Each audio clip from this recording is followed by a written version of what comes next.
Déjà, merci beaucoup pour cette invitation. C'est un plaisir pour moi, franchement, d'être là. Donc, comme l'a très bien dit Lauriane, moi, je suis Hélène Joly. Donc, mon nom de famille, c'est Joly, J-O-L-Y. Et je suis coach et formatrice depuis Rennes. J'accompagne à la fois des particuliers, donc pour tout ce qui est coaching et bilan de compétences, et aussi des entreprises, donc aussi pour du coaching et de la formation, donc formation sur l'intelligence émotionnelle, bien sûr, la communication et le management. Et j'ai appelé ma boîte Serenita, que j'ai créée il y a maintenant 7 ans. Et c'est important pour moi de faire ce mini laïus sur le nom de cette boîte, parce que en vrai, à l'heure du toujours mieux, du toujours plus, du faut être la meilleure version de plein de choses, eh bien en fait, moi je pense que déjà si on aborde son quotidien avec sérénité, on a déjà beaucoup gagné, et c'est vraiment comme ça que j'invite en fait tous mes clients, que ce soit en entreprise ou les particuliers, à aborder la façon dont je les accompagne. Voilà. Est-ce que Lauriane, la présentation... voilà. Voilà, Bon, c'est Hélène. voilà, un autre visage avec un autre t-shirt. C'était moi. Alors, tac. Alors aujourd'hui, on est là pour un petit moment ensemble. Donc globalement, ça va être 40-45 minutes de présentation, et puis après, il y aura un temps d'échange, de questions, et puis de partage, hein, pourquoi pas. On est là ensemble pour le sujet de l'intelligence émotionnelle. Ça va se dérouler en 4 temps, dont le premier va prendre plus d'importance. Ça va être la prise de conscience de l'émotion. On ira ensuite sur le sujet de l'accueil de cette émotion, pour ensuite découler sur l'empathie, et enfin on terminera par une conclusion avec vos questions si vous le voulez bien.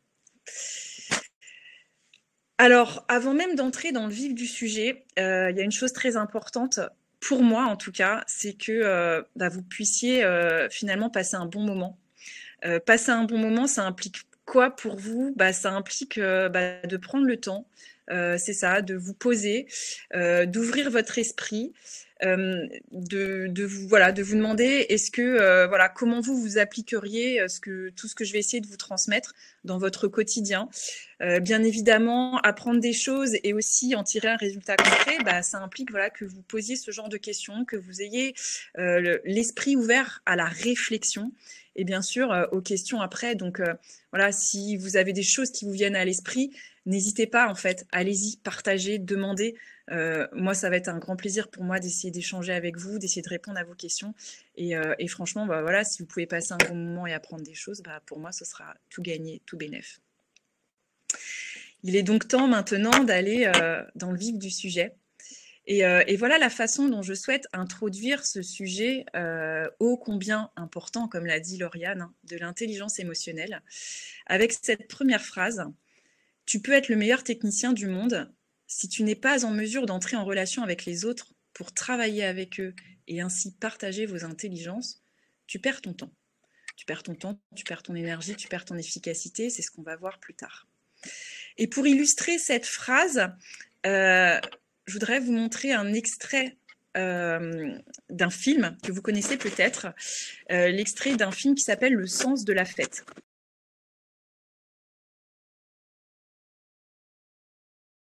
Ce film retrace avec beaucoup d'humour, vous l'aurez compris, la journée de travail d'un traiteur qui est en charge de l'organisation d'un mariage, et il va vivre beaucoup de situations cocasses. Et il va rencontrer des situations de crise, et il va devoir gérer, on va dire manager finalement, bon nombre de salariés.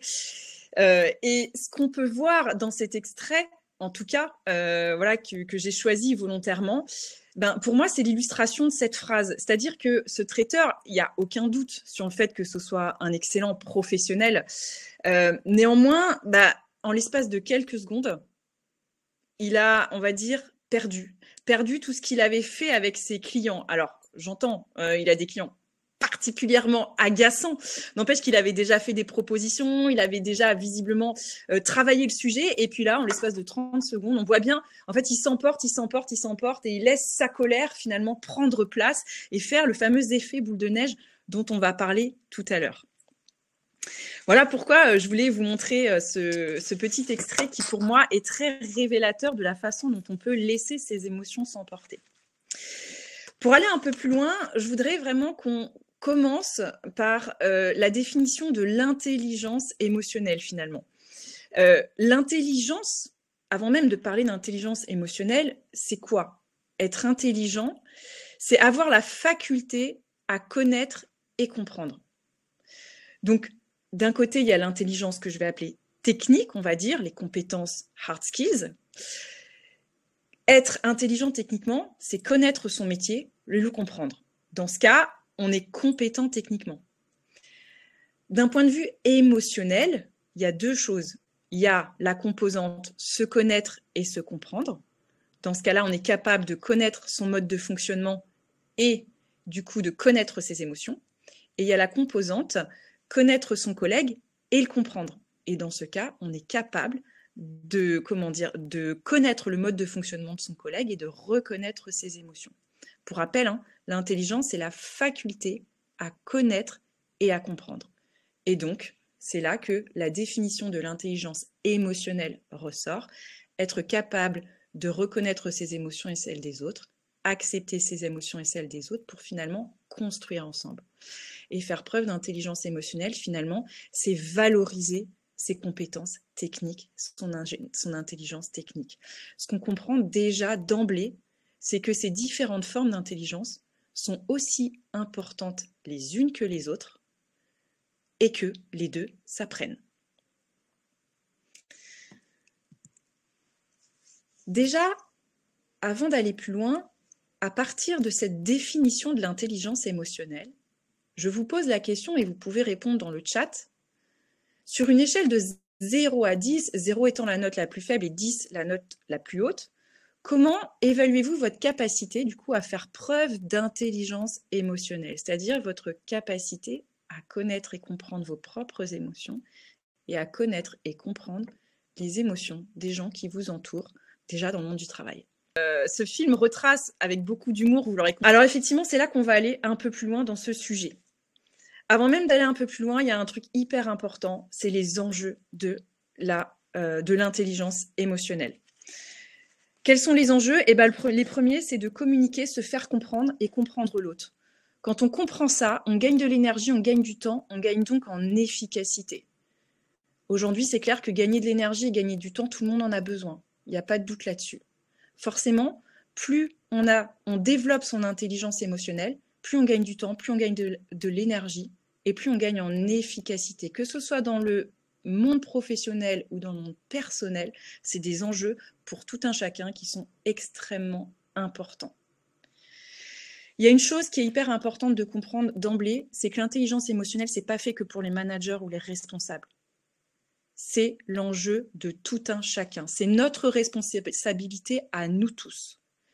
Ce que je veux vous faire comprendre ici, c'est que l'enjeu, ça vaut pour nous tous, pour chacun de nous et en tout temps. D'autant que les générations qui vont arriver là, dans le monde professionnel, justement, on disait, je voyais dans le chat qu'il y avait manque d'enseignement, je ne sais pas, difficulté de verbaliser, difficulté de reconnaître, d'identifier. Ces générations-là qui vont arriver, elles, on leur aura enseigné ça. Et pour ça, je vais vous raconter une petite histoire qui m'a vachement marquée. C'est celle de mon fils. Enfin, c'est pas l'histoire de mon fils, c'est la mienne.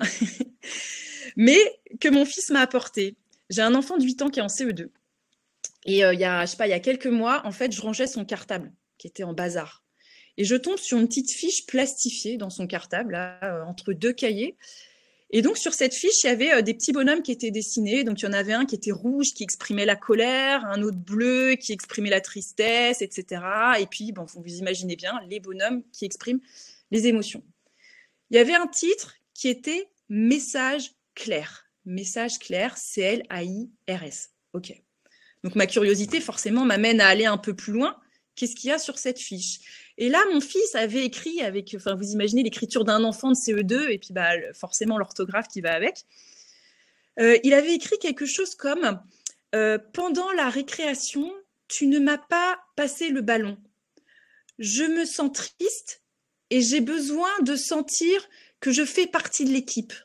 Pourras-tu, s'il te plaît, la prochaine fois, me passer le ballon? Je lis ça et là, je lui dis, mais tu sais quoi? En fait, c'est extraordinaire, mon fils, parce que ça, c'est ce que maman, elle enseigne aux adultes. Et là, il était hyper fier, quoi, de se dire, ah ouais, c'est vrai, on apprend les mêmes choses et tout. Et je lui ai dit, bah ouais, donc voilà.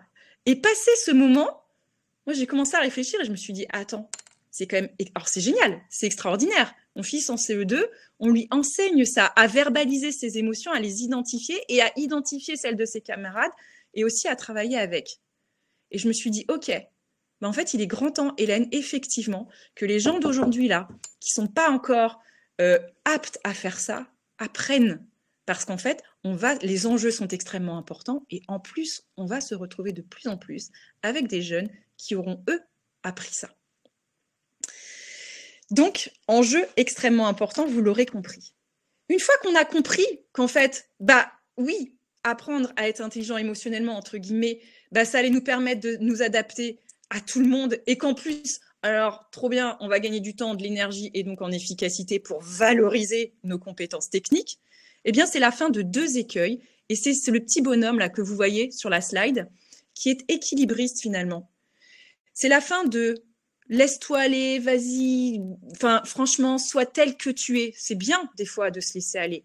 Mais parfois, dans le milieu professionnel, et vous l'avez bien vu avec ce traiteur, bah, il faut réussir à trouver une certaine forme d'équilibre, c'est-à-dire être en mesure d'exprimer les choses sans pour autant les laisser s'emporter et faire boule de neige. Et puis, c'est la fin d'un 2e écueil, qui est vas-y, surtout ne regarde pas, ne montre pas tes émotions, fonce tête baissée, continue comme ça. Ne regarde pas ça, parce que sinon, tu vas flancher. Eh ben non, vous l'avez bien compris, l'intelligence émotionnelle, c'est pas ça. C'est comme je vous le disais, c'est jouer à l'équilibriste. Pourquoi il faut apprendre ça? Parce que les enjeux sont extrêmement importants. Alors, j'enchaîne avec ce schéma que vous voyez qui est, comme c'est écrit, le modèle de Goleman, Daniel Goleman. Alors, c'est, on va dire, le père fondateur de la modélisation de l'intelligence émotionnelle.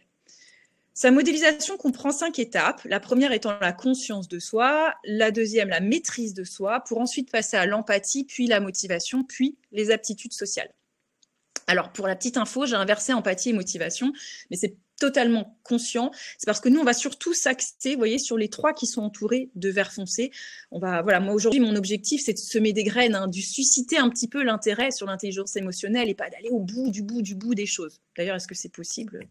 Question qui restera en suspens. En tout cas, voilà. Ce qu'il nous dit, Daniel Goleman, à travers cette schématisation, c'est qu'il faut d'abord prendre conscience de soi pour ensuite pouvoir se maîtriser et être suffisamment empathique pour avoir la motivation finalement de créer des relations sociales qui soient, on va dire, intelligentes. Intelligentes, notamment émotionnellement, et pouvoir créer des intelligences ensemble et créer de la valeur ajoutée. Alors, on va commencer finalement par la conscience de soi. Alors, la conscience de soi, telle que c'est dit, c'est hyper large. C'est quelque chose de très large, prendre conscience de soi. Là, nous, aujourd'hui, ce qu'on va faire, c'est qu'on va travailler plutôt sur la conscience de son émotion, voilà, dans le cadre de l'intelligence émotionnelle. Et donc, prendre conscience de son émotion, c'est être en capacité de prendre suffisamment, pour moi, de recul sur soi. Prendre du recul, pourquoi finalement? Pour soit baisser d'un cran l'émotion désagréable, soit ancrer l'émotion agréable. Alors d'emblée, je pense que vous remarquez une chose, c'est que je ne parle pas d'émotions positives ou négatives, mais plutôt d'émotions agréables ou désagréables. Pourquoi? Parce qu'en fait, selon moi, une émotion ne peut pas être négative. Avoir une émotion, ressentir des émotions, c'est un cadeau, c'est une chance. On est des êtres humains, on n'est pas des machines, et ça c'est trop bien, il faut en prendre conscience et il faut le choyer. Donc même une émotion qui fait mal et qui n'est pas agréable à recevoir, c'est un cadeau, c'est une vraie chance.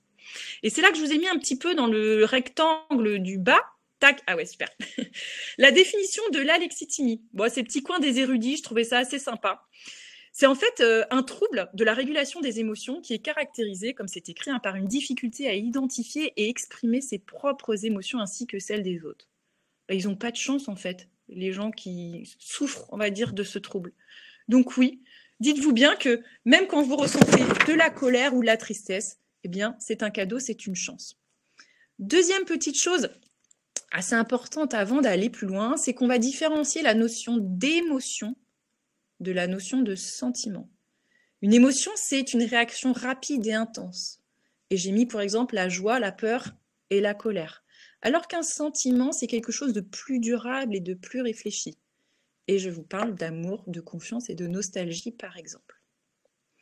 Donc si on en revient avec tout ça à l'idée de départ, prendre conscience de son émotion, c'est pouvoir prendre du recul sur quelque chose, finalement, une réaction qui est rapide et intense, mais qui reste un cadeau, soit pour l'ancrer parce que c'est agréable et que c'est cool, tel que la joie, soit pour désamorcer un peu parce que c'est de la colère et de la peur et que, notamment dans le milieu professionnel, si on veut valoriser nos compétences, il faut éviter de trop se laisser aller. Il faut pouvoir prendre suffisamment de recul pour pouvoir verbaliser et donc finalement valoriser cette émotion que l'on ressent. Je parle de verbaliser parce que c'est hyper important. Quand on met un mot sur les choses, on pose la chose. Une émotion, c'est quelque chose finalement de diffus. C'est quelque chose qui est vaporeux, qui peut prendre beaucoup de place, justement faire effet boule de neige. Quand on pose un mot, on met un cadre et on canalise. C'est pour ça que la verbalisation, c'est la première étape et c'est pour ça que ça permet de prendre du recul. On canalise sa pensée.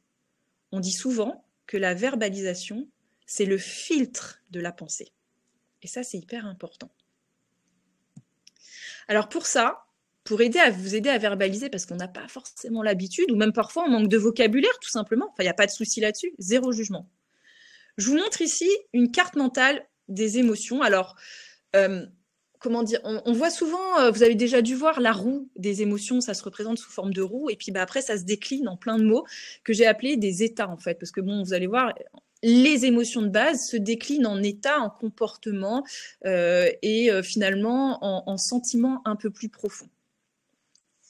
Donc les bases, il y a la tristesse, le bonheur, la surprise, la peur, le dégoût, la colère. Et après, chaque chose se décline et du coup, on peut y mettre un mot plus précis.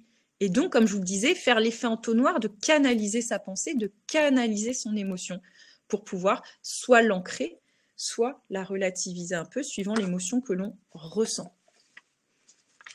Donc, je vous laisse le temps de regarder un petit peu. Il y a un exercice qui pourrait être intéressant de faire une fois qu'on aura terminé. Ce serait finalement de vous poser la question de vous, dans votre quotidien professionnel, quelle est l'émotion que vous ressentez le plus souvent? Et du coup, quel mot vous y attacheriez? Et à quelle situation peut être lié la plupart du temps ce mot, cette émotion, cet état que vous ressentez? Et puis, du coup, après, finalement, peut-être d'essayer de jouer le jeu, de maîtriser, canaliser, accueillir l'émotion ressentie en fonction de ce qu'on va voir après. Parce qu'une fois qu'on a verbalisé son émotion, il y a une autre étape, bien sûr, c'est de l'accueillir. Alors Goleman, vous vous souvenez dans le schéma, attendez, je vais vous repasser ça, tac, il parle de maîtrise de soi, maîtrise de l'émotion. Moi, je préfère le mot accueil. La notion de maîtrise implique finalement une espèce de confrontation. Je dois maîtriser, je dois gérer un truc. Alors que accueil, en fait, c'est plutôt une notion d'acceptation. Et je préfère ça. Pourquoi? Parce que selon moi, en fait, quand on vit une émotion, on vit un changement. Et là, j'ai simplifié la courbe de Kübler-Ross. Je ne sais pas si vous connaissez. Kübler-Ross a modélisé, elle, la courbe du deuil, d'un deuil en fait. Pour elle, un deuil, c'est un changement, il n'y a pas forcément sous la notion de mort, mais un changement que l'on subit dans sa vie.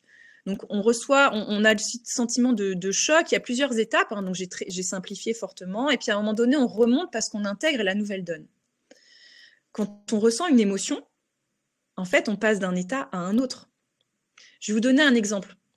Il y a, je sais pas, un exemple complètement sorti de nulle part, mais il y a quelques secondes, je sais pas, j'étais sereine en train de travailler à mon poste et il y a Jacques, là, qui a débarqué pour me demander de réaliser un travail urgent selon lui, sans même me demander finalement si j'avais le temps. Ok, j'étais sereine il y a quelques secondes et là, je me retrouve en colère. irritée parce qu'on ne m'a pas demandé si j'avais, je sais pas, quelque chose de plus urgent à traiter, par exemple. Je suis passée d'un état de sérénité à un état de colère. Je dois vivre donc une espèce de courbe du deuil, un changement, accepter ce nouvel état pour pouvoir l'accueillir. Alors j'entends déjà certains peut-être dire, alors je sais pas, qui vont dire, bah ouais, mais si tu ressens par exemple de la joie, bah du coup tu fais pas de deuil. Et là je suis complètement d'accord avec vous en fait. Quand on ressent une émotion qui est agréable comme la joie, on ne fait pas de deuil d'une situation, puisqu'en fait la nouvelle situation est mieux que celle d'avant. Je connais peu de gens qui vont dire « Ah, je suis hyper embêtée parce que je me sens mieux qu'avant » ou « Je suis plus heureuse qu'avant ». Vous voyez ce que je veux dire? Néanmoins, dans l'émotion positive, il faut l'accepter en se disant bah, « Ça a quand même changé et je valorise cela ». Tout ça pourquoi? Pour vous dire que, vous l'avez bien compris en fait, plus vite vous prenez conscience d'une émotion désagréable, plus vite vous pouvez la verbaliser et donc plus vite l'accepter et donc plus vite passer à autre chose. De la même façon, plus vite vous prenez conscience d'une émotion agréable, plus vite vous pouvez la verbaliser, plus vite vous pouvez l'accepter et plus vite vous pouvez ancrer ces effets positifs. En plus de cette notion d'acceptation, il y a une chose que j'aimerais juste dire en second temps, c'est qu'une émotion, ça fonctionne un peu comme un engrenage, et je vous l'ai déjà dit tout à l'heure, comme une boule de neige en fait. Comme une boule de neige qui descend une pente et qui grossit, qui grossit, qui grossit, qui grossit. Ça veut dire quoi ça? Ça veut dire que si on la laisse aller, l'émotion, elle va prendre de plus en plus d'ampleur. Alors encore une fois, s'il s'agit d'une émotion comme la joie, j'ai envie de dire, laissez-la exploser, laissez-la grossir, votre boule de neige de joie, enfin pourquoi pas? En restant bien évidemment dans les mesures de l'acceptable du pro. Hein. Ça, c'est, voilà, au pro, parfois on peut se permettre certaines choses, tout dépend de, on va dire, de la culturation de la boîte. Par contre, si c'est une émotion, par exemple, de colère, est-ce qu'on va laisser grossir la boule de neige? On risque d'arriver à la situation du traiteur, finalement, perte de temps, perte d'énergie, perte d'efficacité, et on dévalorise finalement ses compétences techniques. Là, je voudrais planter une graine, sans forcément aller plus loin dans le débat, mais je voudrais vous partager un extrait du livre qui s'intitule « Avoir le courage de ne pas être aimé », qui a été coécrit par, alors je vais lire parce que Ichiro Kishimi et Koga Fumitake, pour ne pas me tromper, qui sont deux écrivains japonais. Donc ce livre « Avoir le courage de ne pas être aimé » reprend un peu un discours, une discussion entre un philosophe et un jeune homme. Et donc, je vais vous lire un extrait. À un moment donné, le philosophe raconte au jeune homme une histoire. Et il lui dit ceci. Un jour, il y avait une mère et sa fille qui se disputaient ouvertement. Et puis, tout à coup, le téléphone a sonné. « Allô ?» La mère s'est dépêchée de décrocher, la voix encore sous l'émotion de la colère. C'était le professeur principal de sa fille au téléphone. Dès que la mère a compris qui appelait, le ton de sa voix a changé et elle est devenue très polie. Puis, pendant les minutes qui ont suivi, elle a poursuivi la conversation avec sa voix la plus aimable. Une fois qu'elle a raccroché, son expression a changé de nouveau et elle a recommencé instantanément à crier sur sa fille. Selon le philosophe, la mère hurle, non pas parce qu'elle ne peut pas contrôler sa colère, elle utilise simplement la colère pour en imposer à sa fille de sa forte voix et ainsi faire valoir son opinion. Ce qui se dit à ce moment-là, c'est qu'en fait, selon le philosophe, la maman choisit l'option de se mettre en colère pour faire passer le message à sa fille. Alors, c'est un sujet sur lequel on pourrait débattre très longtemps, qui pourrait même nous amener à la philosophie adlérienne. Hein. Voilà, mais là, avec le temps qu'on a, tout ce que je voudrais, c'est déjà planter cette petite graine, ou en tout cas susciter la réflexion chez vous de est-ce que je choisis en fait une émotion? Juste ça. Est-ce que je choisis de me mettre en colère pour faire passer un message parce que j'imagine pas pouvoir le faire passer autrement? Je ne sais pas.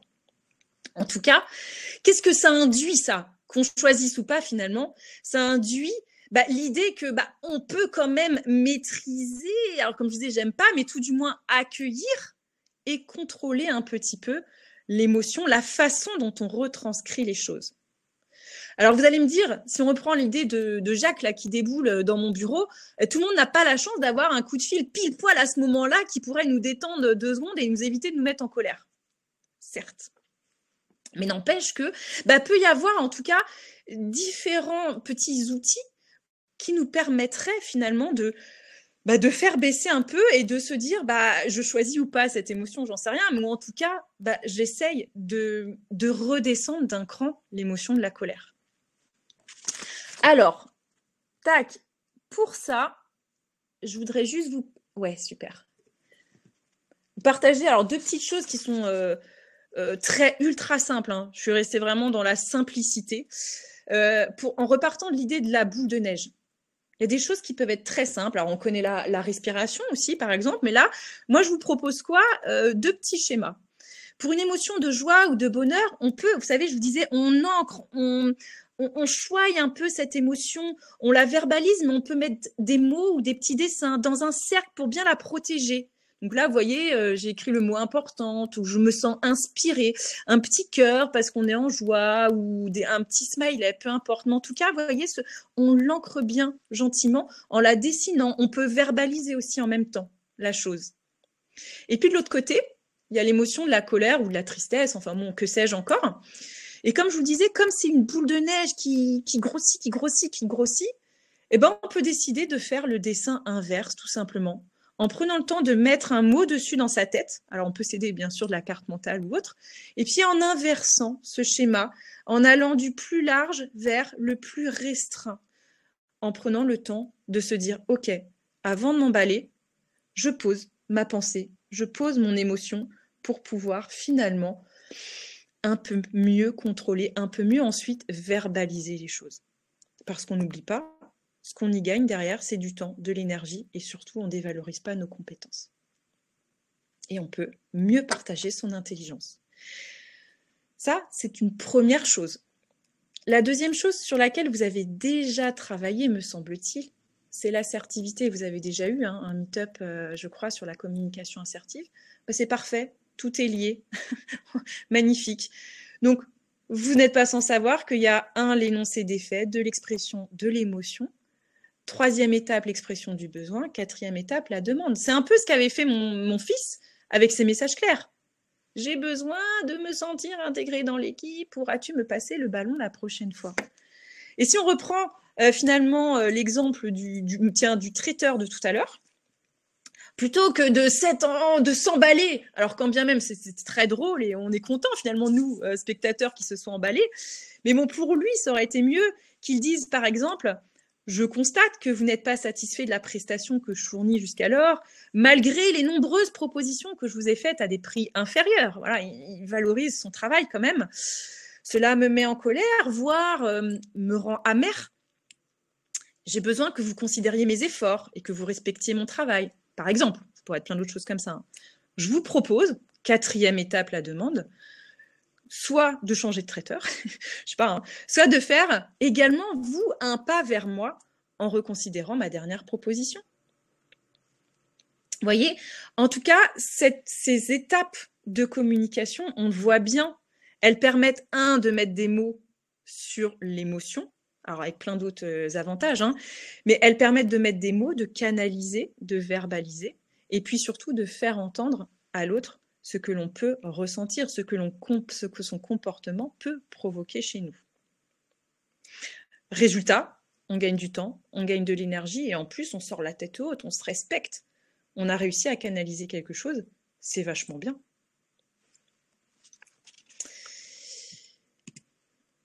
Une fois qu'on a fait ça, souvenez-vous, le schéma de Goleman nous invite à considérer aussi, je reviens dessus rapidement, la notion d'empathie. Et on va s'arrêter là après.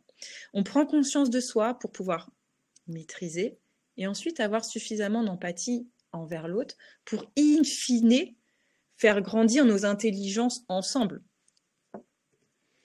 L'empathie, au final, de manière très rapide, c'est quoi? C'est comprendre que tout ce qu'on vient de se dire là, que l'autre ressent des émotions, qu'il doit prendre le temps de pouvoir les constater, de les verbaliser pour pouvoir, en fait, surfer dessus, j'ai envie de dire. Et il faut comprendre que l'autre aussi peut vivre ça.